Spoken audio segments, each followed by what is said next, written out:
সমস্ত আলোচনার পর পুলিশ চলে গেলে শরৎ বাড়িতে ফোন করে জানায় আলতা হাসপাতালে আছে এবং শিশির যেন সকালেই ফুপু আম্মাকে নিয়ে পৌঁছায়। শিশির বলতে চাইল সে এক্ষুনি আসবে, কিন্তু বলা হলো না। চুপচাপ ঘরের দরজায় পা মেলে বসে রইল সে।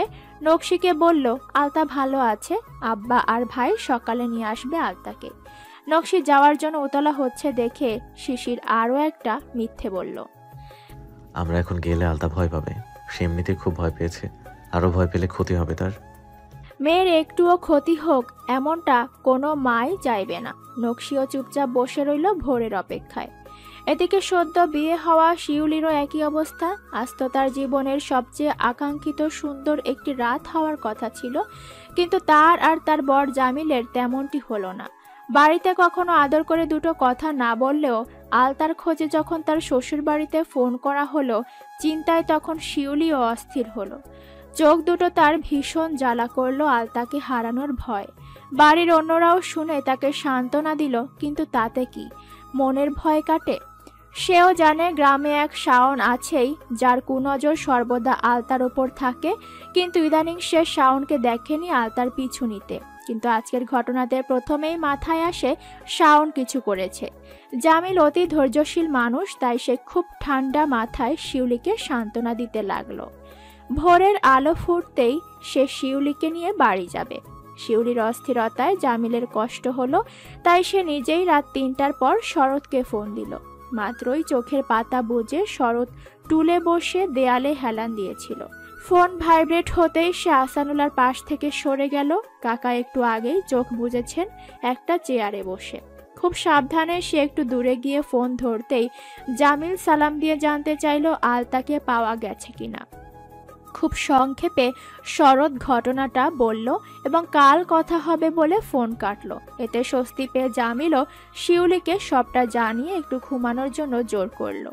মাঝরাতে আলতাকে পাওয়া গেছে শুনেই বাড়িতে থাকা ৩টি নারী তাহাজ্জুদ পড়ে আল্লাহর শুকরিয়া আদায় করলো।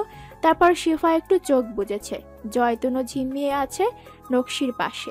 শুধু নকশির দু চোখের পাতা যেন বুঝতে ভুলে গেছে। শিশিরও ঠায় কনকনে ঠান্ডা রাত দরজায় বসে কাটিয়ে দিল। ভোরের আলো কুয়াশা ভেদ করে তখনও এ ধরনীর বুকে জ্বলে ওঠেনি। ফজরের আজান শেষ হতেই নামাজ পড়ে নকশি তাড়া দিল শিশিরকে। শিশিরও তৈরিই ছিল যাওয়ার জন্য। শিফা বলল সেও সাথে যাবে। আলতার কি অবস্থা তা কে জানে, সেখানে আবার নকশিকেই না সামলানো লাগে। শিশির নিল না, সে সামলে নিবে বলল। শিউলি আর জামাইকেও আজ আনতে যেতে হবে, তাই বাড়ির কাজকর্মই গোছাক তারা। কিন্তু এই বিপদে কাজ কি আর হাতে আসে? সবারই তো মন পড়ে আছে আলতার কাছে। কেমন আছে মেয়েটা, চোখে না দেখলে শান্তি লাগবে না।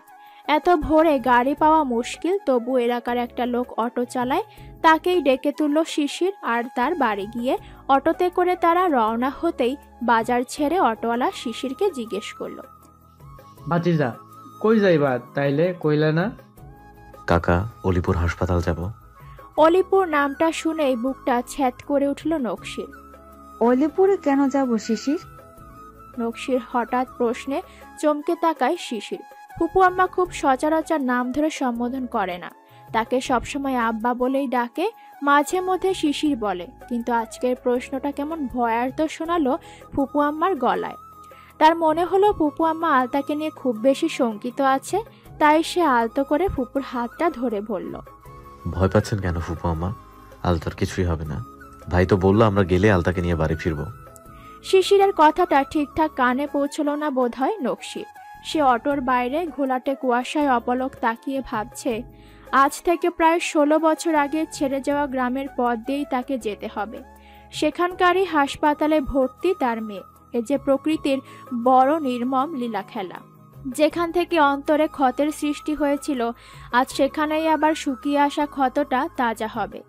ভাগ্যের সকল ফের কি তার জন্যই বরাদ্দ রেখেছেন উপরওয়ালা?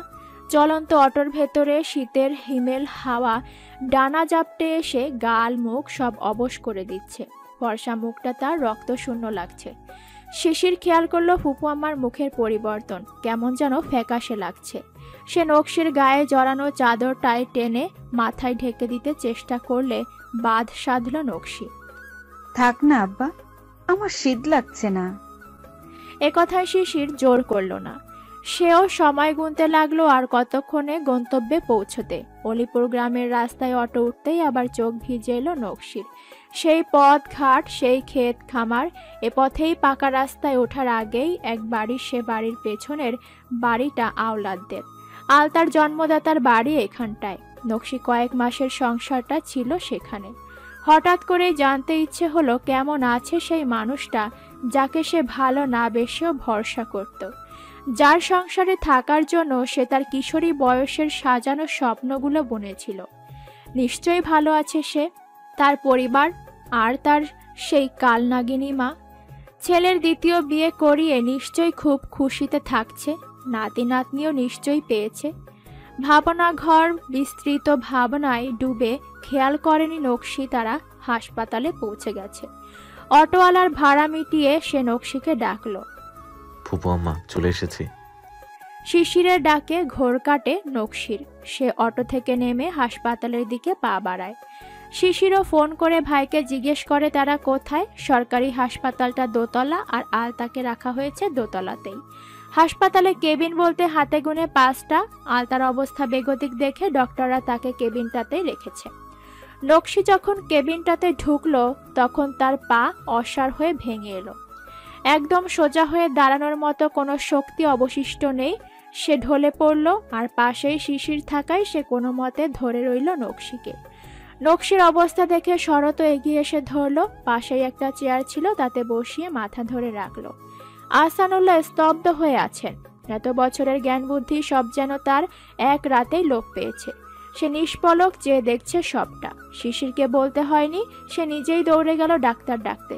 এত সকালে কোনো ডাক্তার সরকারি হাসপাতালে থাকাটা এই গ্রামে প্রায় অসম্ভব। তবে নার্স একজন এগিয়ে এসেছে। দাঁতে দাঁত লেগেছে নকশির। বুঝতে পেরে সে তার জানা কায়দায় জ্ঞান ফেরালো। ঘোলা আর ঝাপসা চোখে নকশি তাকিয়ে রইল মেয়ের দিকে। ফর্সা হাত পার, মুখটা একদম সবিজব বর্ণ ধারণ করেছে। হঠাৎ দেখলে মনে হবে হয়তো মেয়েটা মৃত। অনেকেই বলে সাপে কামড়ালে এমন গায়ের রং হয়ে যায়। নকশির দম ফুরিয়ে আসছে মেয়েকে দেখে। কোনো কিছু জিজ্ঞেস করার মতো সে খুঁজেই পেল না। অনেকটা সময় পার হলে তার নিজেকে ধাতস্থ করতে। জীবনের প্রায় অর্ধেকটা সময় সে একা নরক যন্ত্রণা সয়ে জীবনটাকে এ পর্যন্ত এনেছে। কখনো ভেঙে পড়েছে, আবার কখনো সামলে নিয়েছে। শ্বশুর বাড়িতে পাওয়া চরিত্র নিজে যে কুৎসা তাকে ঘর ছাড়া স্বামীহারা করেছিল, তাতেও সে নিজেকে সামলে গড়ে নিয়েছিল একরকম। গর্ভে আসা সন্তানটাকে তার পিতৃ পরিচয়হীন বড় করতে হবে জেনেও নিজেকে সামলে নিয়েছে নিয়তি ভেবে। অথচ আজ এই মেয়েটাকে এমন মৃতের মতো দেখার পর তার নিজেকে সামলানোর শক্তি পাচ্ছে না। ঠিক 15টা বছরেরও বেশি সময় সে আহসানুল্লাহ ভাইয়ের ছায়ায় ঠাঁই নিয়েছে। সেজন্য যতই কৃতজ্ঞতা প্রকাশ করুক কম হবে। আজও তার সবচেয়ে বেশি ভরসার জায়গা ওই মানুষ আর তার পরিবার। কিন্তু তবুও আজ আর সামলানোর শক্তি খুঁজে পাচ্ছে না। মন বলছে যে করেই হোক মরণ চাই তার। কুয়াশা কাটতেই সূর্যকিরণের দেখা মিলল বাড়ির আঙিনায়। শিউরির শ্বশুর বাড়িতে ধুমধামে বৌভাতের আয়োজন চলছে। জামিলও ভোরবেলা থেকে বাপুরজিদের কাজে তদারকি করছে তার বড় ভাইয়ের সাথে। কনে পক্ষের আত্মীয়রা হয়তো আসবে না তেমন কেউ আলতার দুর্ঘটনার পর, কিন্তু জামিলদের আত্মীয় স্বজন তো আর বাদ যাবে না। তাই আয়োজন ঠিকই হচ্ছে। আলতার খবর পাওয়ার পর ভোরের আগেই শিউলি ঘুমিয়েছে, তাই জামিল আর ডাকেনি। শিউলি জেগে গেলেই তাকে নিয়ে শ্বশুরবাড়ি রওনা হবে ভেবেছিল, কিন্তু সকালে আবার শরৎকে ফোন করলে সে জানালো আলতার অবস্থা ভালো না। জ্ঞান ফিরলেও তার অবস্থা এখনো আশঙ্কাজনক। হয়তো প্রয়োজনে ঢাকায় পাঠানোর ব্যবস্থা করতে হতে পারে। সব শুনে জামিল ঠিক করেছে সে শিউলিকে নিয়ে হাসপাতালেই যাবে আলতাকে দেখতে। পদ্মাদিঘি গ্রামে সকাল হতেই এক গুমোট হাওয়া বইল। এ হাওয়া প্রকৃতির নয়, মানুষের চাপা গুঞ্জনের। শাওন মাস্টারের ভাগ্নিকে তুলে নিয়ে গেছে আর পথেই অ্যাক্সিডেন্টে সে মারা গেছে। শাওনের মৃত্যুতে তার পরিবার শোকাহত হলেও গ্রামের মানুষজনের শোক মাস্টারের ভাগ্নির জন্য। তারা মাস্টারকে খুব সম্মান করে, নকশিকে খুব ভালোবাসে, আর তাদের বাড়ির মেয়ে হিসেবেই আলতার জন্য সবার আফসোস হচ্ছে। তবে সকল ভালোর মাঝে একদল নিন্দুক থাকবে না তা কি করে হয়? গ্রামেও আছে কয়েকজন যারা শাওনের বাবার টাকা খেয়ে তার আগে পিছে ঘোরাঘুরি করত। ইলেকশন ছিল বলে পাঁচাটা কুকুরের মতোই দিনরাত তার পাশে থেকে পকেট গরম করেছিল। সেই মানুষগুলো আবার বলে বসেছে আলতার একটা গোপন সম্পর্ক ছিল শাওনের সাথে। দুজন পালিয়ে যাচ্ছিল আর সেই যাওয়ার পথেই দুর্ঘটনায় শাওন মারা গেছে। আলতা বেঁচে আছে বলেই হয়তো আলতার পরিবার সকল দোষ মৃত শাওনের ওপর চাপিয়ে দিচ্ছে। এই কথাগুলো গ্রামের অন্যরা বিশ্বাস করছে না, তবুও নিন্দুকের কাজ নিন্দা করা তাই করছে। শাওনের পরিবার অবশ্য এখন ছেলে হারানোর শোকে কাতর। তারা আপাতত কোনো বিষয়ে মুখ খুলছে না। পুলিশ এসেছে বাড়িতে, লাশের সাথেই কোনো প্রকার কথাবার্তা তারা বলছে না। মৃতের ওপর কেস কি করা ভেবেই আহসানুল্লাহ আর পুলিশি কোনো মামলায় জড়াতে চাইছে না বলে জানিয়েছে। কাশেম, বাড়িতে আসোস? বেলা গড়িয়ে রোদ উঠেছে একটু আগেই। কুয়াশার চাদর সরতেই মাঠে ঘাটে সোনালি রোদ টুনটুনিয়ার চড়ুইয়ের মতো প্রকৃতিতে নেচে বেড়াচ্ছে। ঝকঝকে দিনটার শুরু। আওলাদের প্রচণ্ড কাঁপুনি দেওয়া জ্বরের শুরু হয়েছিল, তবুও সে জ্বরকে পাত্তা না দিয়ে আগে ছেলের ঘরে ঢুকে দেখলো জ্বর কমেছে কিনা। ছেলের জ্বর সেরে গেছে এক রাতেই। ওষুধটা বড় ভালো ছিল জব্বার ডাক্তারের। তা দেখে সে নিজেও একটা ওষুধ খেয়েছে নাস্তা শেষে। আশা করছে তার জ্বরটাও শিগগিরই নামবে। কিন্তু চোখ দুটোতে ভীষণ জ্বালা আর মনটাতেও বড় অস্থিরতা। হাঁসফাঁস করছে বড় বুকের ভেতরটাতে। কাল রাতে কে জানে কার কলিজার টুকরোকে সে বাঁচাতে নেমেছিল পানিতে, কিন্তু রাতভর তার ঘুম হয়নি। ছটফট করেছে বিছানায়, আর একটু পরপরই নকশির কথা মনে পড়েছে নকশির সাথে হওয়া শেষবারের ফোনালাপ। তার মা নকশির নামে মিথ্যে অপবাদ দিয়েছে, আর সেই অপবাদে সালিশি বসিয়েছিল। নকশি পালিয়ে গিয়েছিল গ্রাম থেকে, আর তাকে সাহায্য করেছিল তারই ভাতিজা সবুজ। দেশে ফিরেছিল আওলাদ বড় তিক্ত মন নিয়ে, কিন্তু গ্রামে আসার পরে সকল সত্য তার সামনে এসেছে। মৃত্যুর আগে তার মা সব স্বীকারও করে গেছেন, কিন্তু ততদিনে নকশির কোনো খোঁজ সে আর বের করতে পারেনি। খোঁজ করেছে নকশির বাবার বাড়িতেও, সেখানেও সে আর কখনো ফিরে আসেনি। মা তো তার মরার আগে আরও একটা কথা বলেছিল। তোর বউয়ের গতরখানা দেখা মনে হয়েছিল বালানা বেশি, পোয়াতি পোয়াতি মনে হয়েছিল। দুই একবার পরে দেখি বেটি খায় দায় ভালোই। ব্যথা ভরা মনে আওলাদের বারবার মনে হয়েছিল নকশি হয়তো সত্যিই গর্ভবতী। আবার মনে হতো কি করে সম্ভব, তাদের বিয়ের তো কয়েক মাস হয়ে গিয়েছিল। সে বিদেশে যাওয়ার পরও 2 মাস পার হলো, কিন্তু নকশি তো কোনো কিছু বলেনি। নাকি মা সবসময় তার পাশে বসে থাকতো বলেই বলতে পারেনি। অর্ধেকটা রাত আওলাদের নানা দুর্ভাবনায় ছটফটিয়ে কেটে গিয়েছিল। সকাল হতেই তার মনে পড়ল কালকে পানি থেকে তোলা মেয়েটার কথা। আল্লাহ জানে কার কলিজার টুকরা অমন মরার পথে ছিল। মেয়েটা বেঁচে আছে কিনা তাও জানে না। তাই এই জ্বর শরীরকে ওষুধের ঘুষ দিয়ে বেরিয়ে এসেছে বাড়ি থেকে। কাশেম বাড়িতে নেই, তার বউ বলল বাজারে আছে কোথাও ভেবে আওলাদ এবার এগোলো বাজারের দিকে। কসাইয়ের দোকানের সামনে বেঞ্চে বসা কাশেম আর গ্রামের আরো কিছু লোক বসে রাতের ঘটনায় আলোচনা করছিল। গ্রামের সবার মুখেই আওলাদ এখন আলোচ্য। কাশেমকে দেখে সে প্রথমেই জিজ্ঞেস করলো, মায়াটা কি বাইচে আছে রে কাশেম? শুনলাম তো বাইচে আছে, আমাগো এইখানকার হাসপাতালে ভর্তি। কাশেম জবাব দিল। অন্যরাও সাথে বলল, মাইয়ার বাড়ি পদ্মা দিঘি, সেখানকার মাস্টারের ভাগ্নে। মাস্টার বাড়ির মাস্টারকে মোটামুটি আশেপাশের এলাকার অনেকেই চেনে। আওলাদ নিজেও পরিচিত আহসানুল্লাহ মাস্টারের সাথে। আওলাদের বড় ভাই আওয়াল আর আহসানুল্লাহ কোনোভাবে পূর্ব পরিচিত। সেই সুবাদেই আহসানুল্লাহ এই গ্রামে অনেকবার এসেছিল। আওলাদ চেনে তাকে, তার পরিবারের কথাও জানে একটু আধটু, কিন্তু বোন আছে এমন শোনেনি কখনো। মাস্টার বাড়িতে 2 ভাই ছিল মাস্টাররা, তাও জানে, কিন্তু তার জানার বিষয় না মাস্টারের বোন আছে কি নেই। তার শুধু মনে হলো যাকে কাল মরণ পথ থেকে তুলে আনার চেষ্টা করেছে তাকে একবার দেখে হেলে মন শান্ত হবে। বিধাতারই কোনো ইচ্ছে হবে হয়তো এটা, নইলে কেন তার অন্তর এত বছর পর অতীতের মানুষটাকে ভেবে অস্থির হচ্ছে। কিসের সাথে কিসের যোগ সাজস তার জানা নেই, তবুও বন্ধুকে বলল, চল একবার মায়াটারে দেখে আসি। কাশেমও বোধহয় একবার যাবে বলে ভেবে রেখেছিল, তাই আওলাদের একবার বলাতেই সে উঠে দাঁড়ালো। বাজার থেকে হাসপাতালের দূরত্ব খুব বেশি নয়, তাই হেঁটেই দুজন রওনা হলো। মিনিট 5 পর হাসপাতালে এসে নিচতলায় এক নার্সকে জিজ্ঞেস করতেই বলল, কাল রাতের পানিতে পড়া রোগীর দোতলায় আছে। আওলাদ হঠাৎ বলল, তুই যা গিয়া খোঁজ উপরে কোনো ঘরটাতে আছে, আমি এক প্যাকেট রুটি আর কলা নিয়ে আসি।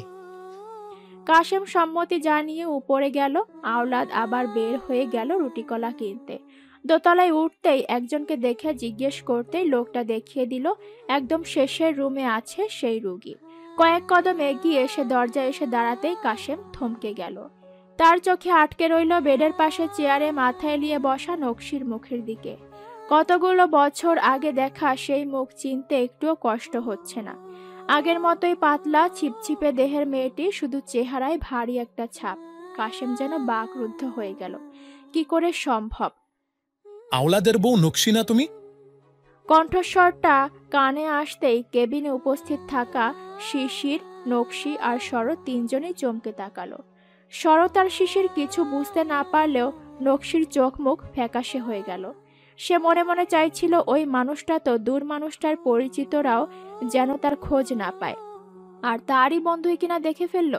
নকশি তবুও চাইল এ পর্যন্তই থাক, আর কেউ না জানুক। নিস্তেজ গলাটাতে জোর করে স্বর টেনে বলল, কাশেম ভাই, কাউরে বইলেন না।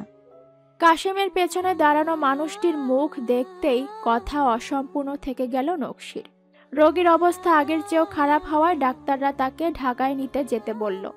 ছোটখাটো হাসপাতাল, এখানে অ্যাম্বুলেন্সের ব্যবস্থাও নেই। উপজেলা হাসপাতাল থেকে জরুরি ভিত্তিতে অ্যাম্বুলেন্সের ব্যবস্থা করিয়ে দুপুরের আগেই ঢাকায় রওনা দিতে হবে আলতাকে নিয়ে। শিউলি আর জামিল এসে সকালে আলতাকে দেখে চলে গেছে। ঢাকায় সবাইকে নিয়ে যাওয়া সম্ভব নয়, কিন্তু এই মুহূর্তে ছুটোছুটির একটা ব্যাপার আছে বলেই শরৎ আর শিশির আহসানুল্লাহকে বাড়িতেই থাকতে বলল। অ্যাম্বুলেন্সের ব্যবস্থা করার সময় শরৎ একবার বাড়ি গেল, টাকা পয়সা কিছু নিজেও নিল সাথে, আহসানুল্লাহ কিছু জোগাড় করে দিল। মাত্রই বাড়িতে বিয়ে গেল, এতে সবারই পকেট ফাঁকা। ধার করেই সে শরতের হাতে দিল। শিফাও দ্রুত হাতে কয়েকটা কাপড় আর একটা ব্যাগে ভরে দিল নকশি আর আলতার। জয়তুন একটু বেশি ভেঙে পড়েছে। সে কখনো মুখে প্রকাশ করেনি আলতাকে সে কতটা স্নেহ করে, কিন্তু আলতার এমন পরিণতি তাকে খুব দুঃখ দিল।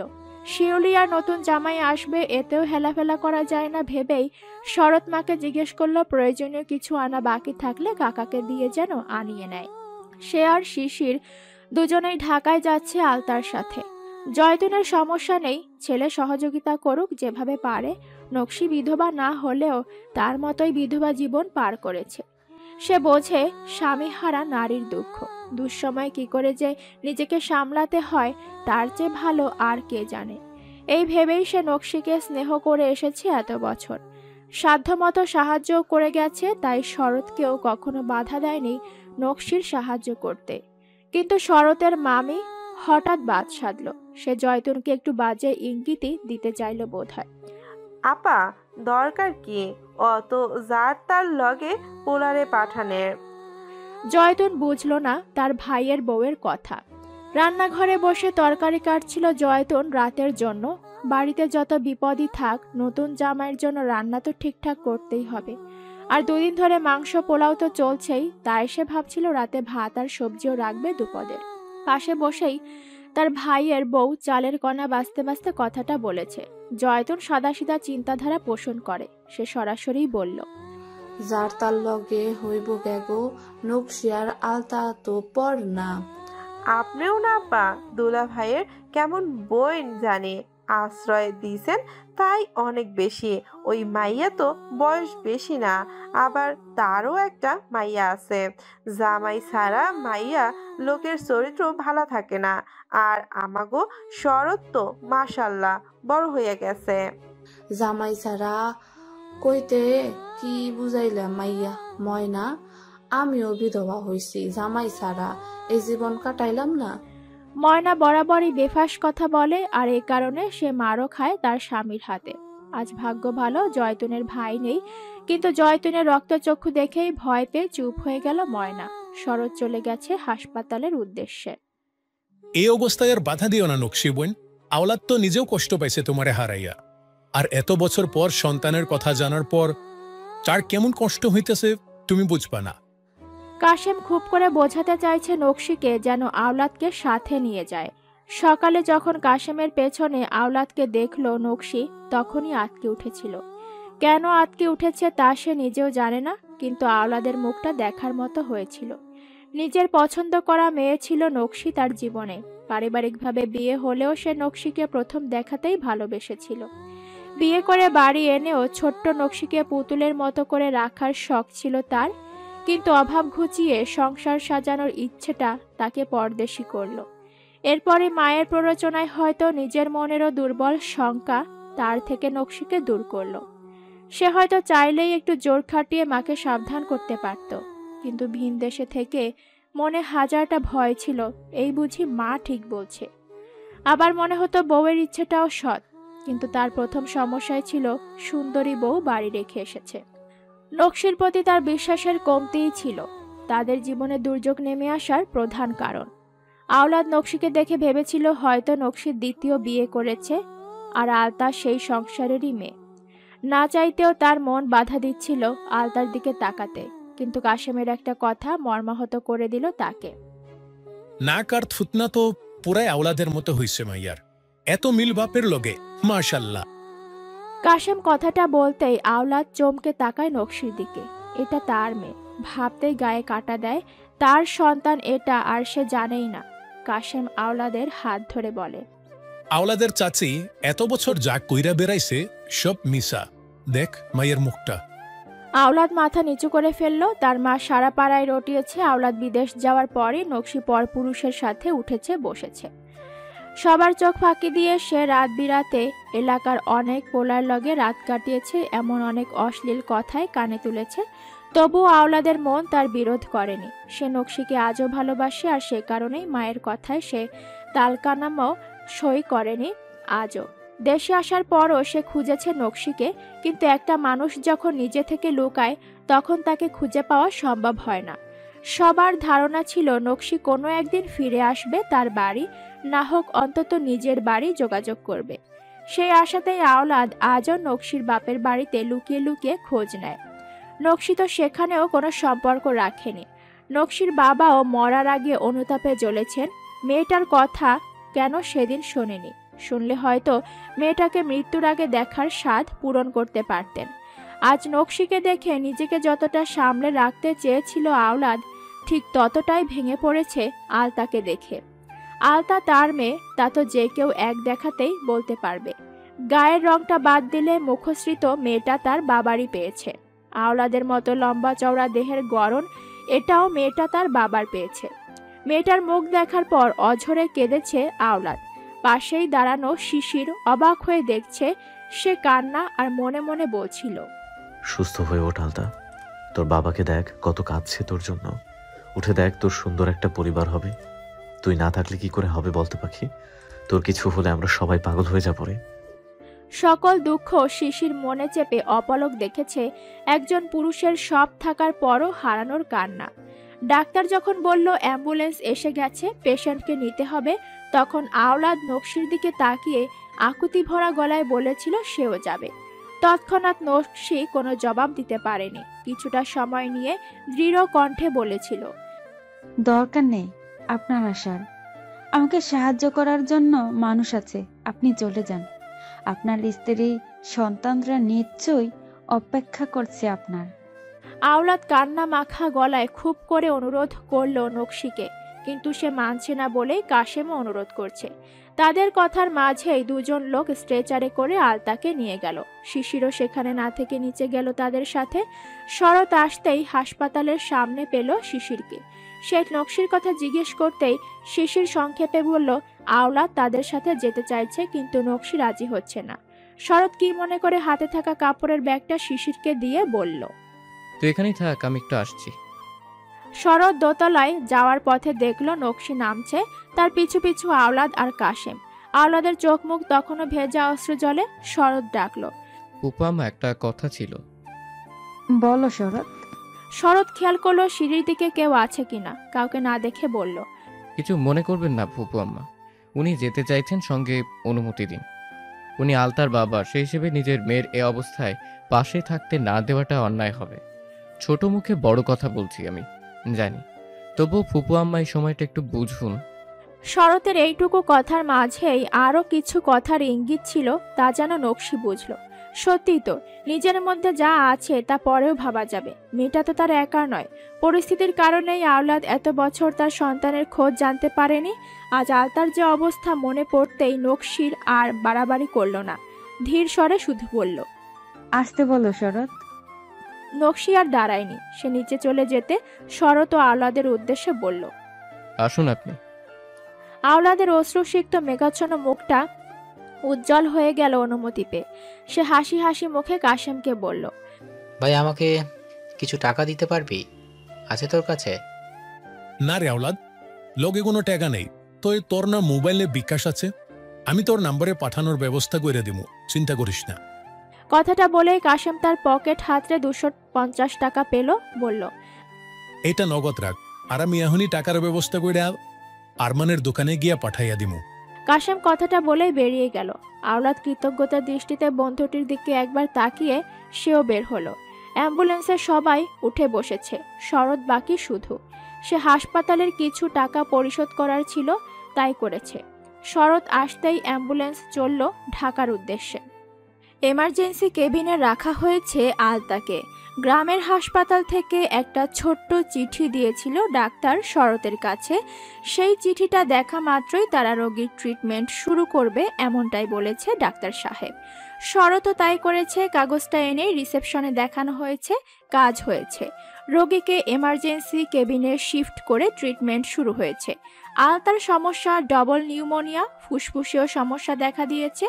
মূলত পানির নিচে টানা মিনিট কয়েক থাকার ফলেই নাক দিয়ে পানি প্রবেশ করেছে, মুখে আর হাত পাতো বাঁধা অবস্থাতেই ছিল। ডাক্তাররা বিভিন্ন রকম পরীক্ষা নিরীক্ষার পর জানালো রোগীর একবার জ্ঞান ফিরে পুনরায় আবার বেহুশ হয়ে গেছে। এ অবস্থায় একমাত্র আল্লাহ তাআলাকে ডাকা ছাড়া আর কোনো উপায় নেই। নকশি ভেঙে পড়েছে এবার। যতখানি ভরসা নিয়ে সে নিজেকে কঠিন রাখতে চেয়েছিল, এবার আর তা হলো না। অতিরিক্ত টেনশনে মূর্ছা গেল সে। আওলাদ এসে তাকে ধরতে গিয়েও সংকোচে পড়ল। শিশির এক হাতে নকশিকে ধরে শরৎকে ফোন দিল। শরৎ একটা কেবিনের জন্য কথা বলতে গিয়েছে। সরকারি হাসপাতাল, এখানে একটা সিট পাওয়াও ভাগ্যের ব্যাপার, সেখানে কেবিন তো বড় কিছু। তবুও চাইছিল চেষ্টা করে একটা নেওয়া যায় কিনা। সুপ্রসন্ন ভাগ্য বলা যায় তাদের। এক ওয়ার্ড বয়কে 500 টাকা দিয়ে কেবিনের ব্যবস্থা করানো গেল। 500 টাকার বাইরেও আরো 50 টাকা দিল শরৎ চা খেতে। তারপর বলল, একটু খেয়াল রেখো, যার অর্থ তাতেও তোমাকে কিছু কিছু দেয়া হবে। ওয়ার্ড বয় 1 ঘন্টা পর পর কেবিনের ব্যবস্থা তো করলই, সাথে আরো একজনকে নিয়ে এলো, বিনিময়ে তাকে আরো 500 দিতে হলো। কত কত মানুষ সিট না পেয়ে ফ্লোরেই বিছানা পেতে রোগী নিয়ে বসে আছে। শরতের খারাপ লাগছে এভাবে টাকা খাইয়ে নিজেদের জন্য জায়গা করতে, তবুও বিপদে অত ভেবেও পোষাবে না। শিশিরের ফোন পেয়ে সে দ্রুত এলো আগের জায়গায়। এখানে স্ট্রেচার জোগাড় করা সম্ভব নয়। ফুপু আম্মাকে কি করে নিয়ে যাবে কেবিন পর্যন্ত? আওলাদের মুখে প্রায় চলে এলো কথাটা, আমি কাল তুলেই নিয়ে যাচ্ছি, চলো। কিন্তু বলার সাহস আর দেখালো না সে। শরৎ কিছু সময় ভেবে বলল, আমি নিচ্ছি ফুপু আম্মাকে, তুই ব্যাগ নিয়ে আয়। আপনিও আসুন। শরৎ পাজা কোলে নিয়ে নিল নকশিকে, কেবিনে এনে বেডে শুয়ে দিল। শিশিরকে বলল, তুই গিয়ে বাইরে থেকে স্যালাইন আর কিছু ফল নিয়ে আয়। সম্ভবত দুর্বলতার কারণে এমন জ্ঞান হারাচ্ছেন। আমি দেখি ডাক্তার ডাকা যায় কিনা। শরৎ মনে মনে ভাবছে আলতাকে একটা প্রাইভেট হাসপাতালে ভর্তি করাতে পারলে ভালো হতো, কিন্তু এখন অর্থে কুলাবে না। বাইরে সন্ধ্যা নেমে এসেছে। শিশির হাসপাতাল থেকে বেরিয়ে চারপাশে নজর বুলালো। কত শত মানুষ চারপাশে, কোলাহলপূর্ণ পথঘাট, সবাই কত ব্যস্ত চারপাশে, কেউ নিজের জন্য, কেউ আপনজনদের জন্য। শিশির নিজেই শুধু ব্যস্ত নয়, তার এই ছুটোছুটি কিছুই গায়ে লাগছে না। শুধু মনে হচ্ছে ওই মেয়েটা বেঁচে যাক, সে এমন আরো অসংখ্যবার ছুটোছুটি করবে। শুধু আলতা ভালো হয়ে যাক। ভেতরটা ফেপে আছে শিশিরের।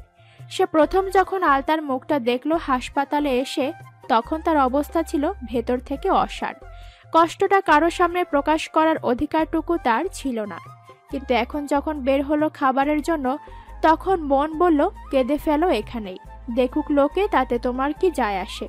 তোমার প্রিয় মানুষটা মৃত্যুর সাথে লড়ছে, তুমি কেন কাঁদবে না? কিন্তু না, পুরুষদের কাঁদতে নেই। সে পারল না কান্না করতে। সকাল থেকেই তারা সবাই না খেয়ে আছে। তাই হোটেল থেকে খিচুড়ি, ডিম নিয়ে পাউরুটি আর কলাও নিল। মনে করে কয়েক প্যাকেট স্যালাইনও কিনে নিল সে। রাতে আওলাদ শিশিরকে বলল, বাবা আমি একটু বাইরে যাব, ফোনে থাইকা কিছু টাকা তুলবো। তুমি কি কোনো দোকান দেখছো আশেপাশে টাকা তোলান যায় এমন? শিশিরের মনে পড়ছে না সে তেমন কোনো শপ দেখেছে কিনা। আবার মনে পড়লো একটা ফ্লেক্সিলোডের শপ দেখেছে, সেখানে ক্যাশ আউট করা যাবে কিনা কে জানে। আপনি কি বিকাশ, নগদ তেমন কোনো অ্যাকাউন্ট থেকে টাকা তুলবেন? হ্যাঁ বাবা। আচ্ছা আমার সাথে আসেন, খুঁজে দেখছি। নকশির জ্ঞান ফিরেছে, কিন্তু দুর্বলতার কারণে বেডে শুয়ে আছে। তার চোখের কোণ বেয়ে অনর্গল অশ্রু ঝরছেই। শরৎ সবচেয়ে বেশি ছুটোছুটি করেছে বলে ক্লান্তিতে এখন আর শরীরে সইছে না। সে চেয়ারে বসে চোখ বুজেছে একটু। শিশির আর তাকে ডেকে কিছু না বলেই আওলাদকে নিয়ে গেল। একটা শপ পেয়ে সেখানে টাকা ক্যাশ আউট করে নিল আওলাদ। কাশেম সত্যিই জোগাড় করে পাঠিয়েছে 10,000 টাকা। এরই মাঝে আওলাদের বড় ছেলে ফোন করে দুবার জিজ্ঞেস করেছিল সে কোথায়, বাড়ি যাচ্ছে না কেন। কোনো এক কাজে ঢাকায় এসেছে বলে কাটিয়ে দিয়েছে। শিশির সবটা চুপচাপ শুনে ভাবছে আলতার জন্য সে ভেবেছিল এবার বাবা পাবে মেয়েটা, কিন্তু না, তার পোড়া কপাল, তাই তো বাবা পেয়েও পাবে না। থাক, আমার আলতার জন্য আমি, আমার পরিবার আর ফুপু আমায় যথেষ্ট। এই লোকটা হঠাৎ এসে আমাদের আপন হয়ে উঠতে পারবেন না, আর দরকারও নাই। এমনটা ভেবে দীর্ঘশ্বাস বেরিয়ে এলো। আওলাদ টাকাগুলো পকেটে ঢুকিয়ে শিশিরকে জিজ্ঞেস করলো, কিছু খাইবা বাবা? না, চলুন হাসপাতালে যাই। আমার মায়াটা সুস্থ হইব না বাবা? আওলাদের গলা কাঁপছে। সে কথাটা বলতে গিয়ে কান্নার একটা ঢোক গিলল। শিশির তাকালো লোকটার দিকে। মুখটা দেখতেই কেমন যেন লাগে। আলতা হুবহু এমনই হয়েছে, বাপের আদলে মেয়ের মুখশ্রী। ফুপু আমার জীবনে কি ঘটেছে সে জানে না, তবে খুব বড় কিছুই ঘটেছিল আন্দাজ করা যায়। নইলে একটা লোক কেন 15 বছর পর জানবে স্ত্রীর গর্ভে তার সন্তান ছিল। ভাগ্য যে নির্মম কোনো পরিহাস করেই তাদের আলাদা করেছে তা বুঝতে বাকি নেই, কিন্তু হঠাৎ আসা লোকটাকে কি বলে সান্ত্বনা দেওয়া যায় তাও জানে না শিশির। শুধু বলল, আল্লাহই ভালো জানেন, দোয়া করুন, সেটাই কাজে লাগবে। ফিরে গেল দুজন হাসপাতালে। শরতের কেবিনের বাইরে হাঁটাহাঁটি করছিল। শিশির আর আওলাদকে দেখতেই বলল, আলতা চোখ খুলেছে। ডাক্তার বলল বিপদ হয়তো কেটেই গেছে, বাকিটা আল্লাহর উপর। আলহামদুলিল্লাহ। বলেই আওলাদ জানতে চাইলো একবার দেখা করা যাবে কিনা। তার এ কথায় শরৎ আর শিশির দুজনেই তাকালো আওলাদের দিকে। আলতা তাকে দেখলে প্রশ্ন করতে পারে, কথা বলতে পারে। আপাতত এমনটা হয়তো না করাই ভালো। আওলাদ বুঝতে পারলো সে মন খারাপ করে পায়চারি করতে লাগলো কেবিনটার সামনেই। নকশি দেখে এলো আলতাকে, এসেই আবার কান্না জুড়ে দিল। এইটুকুনি মেয়ে তার জমের সাথে লড়ছে। তার কান্না দেখে শরৎ বলল, ফুপু আম্মা শুকরিয়া আদায় করবেন না আল্লাহর? নামাজ পড়েন, আমরা বাইরে যাচ্ছি। রাতের অর্ধেকটা নকশির নামাজ আর দোয়া দুরুদেই কাটল। তারপরে সে কেবিন থেকে বেরিয়ে শরৎ শিশিরকে বলল, তোমরা দুজনে একটু শুয়ে নাও। কাল থেকে দুজনেই একটুখানি বসার সুযোগও পাওনি। তোমরাই তো আমার শেষ ভরসা। তোমরা অসুস্থ হয়ে গেলে আমি কার কাছে হাত ফেলবো? এমন করে বলবেন না ফুপু আম্মা। হাত ফেলবেন কেন? আপনি আমাদের উপর আপনার অধিকার আছে না? আর কখনো এমন কথা বলবেন না।